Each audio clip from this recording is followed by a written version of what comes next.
ನಮಸ್ಕಾರ ಗೆಳೆಯರೆ, ಪರ್ವ ಯೂಟ್ಯೂಬ್ ಚಾನಲ್ಗೆ ಸ್ವಾಗತ. ನಿಮಗೊಂದು ಪ್ರಶ್ನೆ. ಭಾರತದಲ್ಲಿ ಒಂದು ದ್ವೀಪ ಇದೆ, ಅಲ್ಲಿ ಯಾರಿಗೂ ಕಾಲಿಡಲು ಅನುಮತಿ ಇಲ್ಲ ಅಂದ್ರೆ ನಂಬ್ತೀರಾ? ಇಲ್ಲಿನ ಜನರು ಇಂದಿನವರೆಗೂ ಕಾಗದ ಅನ್ನೋದನ್ನೇ ನೋಡಿಲ್ಲ. ಭಾರತ ಅಂದ್ರೆ ಏನು ಅನ್ನೋದು ಗೊತ್ತಿಲ್ಲ. ಆದ್ರೆ ಅಚ್ಚರಿ ಏನಂದ್ರೆ ಈ ದ್ವೀಪ ಒಂದು ನಗರದಿಂದ ಕೇವಲ 50 ಕಿಲೋಮೀಟರ್ ದೂರದಲ್ಲಿದೆ. ಹಾಗಾದ್ರೆ ಏನು ಇಷ್ಟು ಭಯಾನಕ ರಹಸ್ಯ ಇಲ್ಲಿದೆ?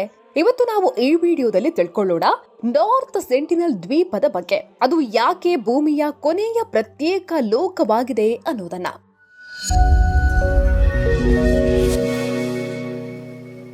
1771ರಲ್ಲಿ ಈಸ್ಟ್ ಇಂಡಿಯಾ ಕಂಪನಿಯ ಒಂದು ಹಡಗು ಫೋರ್ಟ್ ಬ್ಲೇರ್ ಹತ್ತಿರ ಸಾಗ್ತಾ ಇತ್ತು. ಈ ವೇಳೆ ದೂರದ ಒಂದು ದ್ವೀಪದಲ್ಲಿ ಬೆಂಕಿಯ ಬೆಳಕು ಕಾಣಿಸುತ್ತೆ. ಅದು ಮೊದಲ ಬಾರಿ ನಾರ್ತ್ ಸೆಂಟಿನಲ್ ದ್ವೀಪವನ್ನ ಗಮನಿಸಿದ ಕ್ಷಣ. ಆದ್ರೆ ಯಾರು ಒಳಗೆ ಹೋಗ್ಲಿಲ್ಲ. 10 ದಶಕಗಳ ಬಳಿಕ 1867ರಲ್ಲಿ ಬ್ರಿಟಿಷ್ ಹಡಗು ನೈವೇನ್ ಇಲ್ಲಿಗೆ ಸಿಕ್ಕಿ ಹಾಕಿಕೊಂಡಿತ್ತು. ಮೊದಲ 3 ದಿನ ಎಲ್ಲವೂ ಶಾಂತವಾಗಿತ್ತು.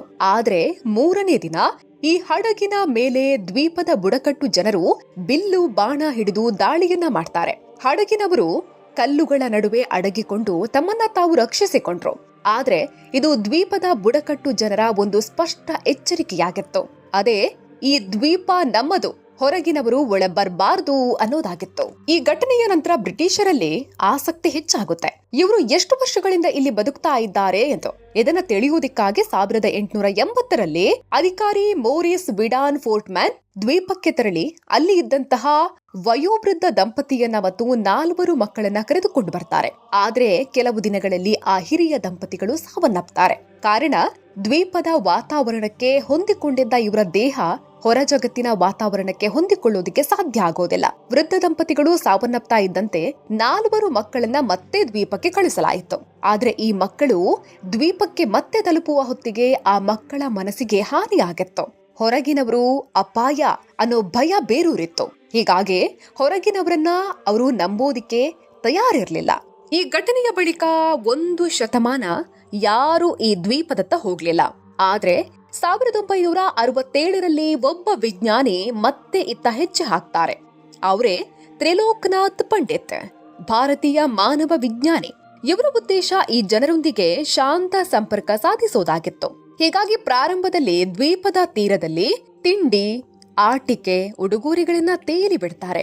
ಸೆಂಟಿನಲೀಸ್ ಜನರು ಇವೆಲ್ಲವನ್ನ ಕೂಡ ದೂರದಿಂದ ನೋಡ್ತಾ ಇದ್ರು. ಕೆಲವೊಮ್ಮೆ ಉಡುಗೊರೆಗಳನ್ನ ತೆಗೆದುಕೊಳ್ತಾ ಇದ್ರು. ದಿನ ಕಳೀತಾ ಇದ್ದಂತೆ ಇವರಲ್ಲಿ ಕೂಡ ಕುತೂಹಲ ಹೆಚ್ಚಾಗುತ್ತೆ. ಅಂತೂ 1991ರ ಜನವರಿ 4ರಂದು ಮೊದಲ ಬಾರಿಗೆ ಇವರು ಶಸ್ತ್ರಾಸ್ತ್ರವಿಲ್ಲದೆ ಶಾಂತವಾಗಿ ಸಂಪರ್ಕವನ್ನ ಸಾಧಿಸಿದ್ರು. ಆ ದಿನ ಬಾಣಗಳು ಹಾರಲಿಲ್ಲ, ಪರಸ್ಪರ ನಗು ಮಾತ್ರ ಕಂಡಿತ್ತು. ಈ ಸಂದರ್ಭದಲ್ಲಿ ಪ್ರಮುಖ ಪಾತ್ರ ವಹಿಸಿದವರು ಮಧುಮಾಲಾ ಚಟ್ಟೋಪಾಧ್ಯಾಯ. ಇವರು ಹೇಳಿದ್ರು, ಇವರು ತಾಂತ್ರಿಕವಾಗಿ ನಮ್ಮಿಗಿಂತ ಹಿಂದೆ ಇರಬಹುದು, ಆದ್ರೆ ಮಾನವೀಯತೆಯಲ್ಲಿ ಮುಂದೆ ಇದ್ದಾರೆ. ಈ ಘಟನೆಯ ಬಳಿಕ ಭಾರತ ಸರ್ಕಾರ ತೀರ್ಮಾನಿಸಿತು, ಈ ದ್ವೀಪವನ್ನ ಕದಡಬಾರದು. ಹೊರಗಿನವರಿಂದ ಹರಡುವ ರೋಗಗಳು ಇವರಿಗೆ ಅಪಾಯ. ಅದಕ್ಕಾಗಿ ನಾರ್ತ್ ಸೆಂಟಿನಲ್ ದ್ವೀಪವನ್ನ ರಿಸ್ಟ್ರಿಕ್ಟೆಡ್ ಝೋನ್ ಎಂದು ಘೋಷಿಸಲಾಯಿತು.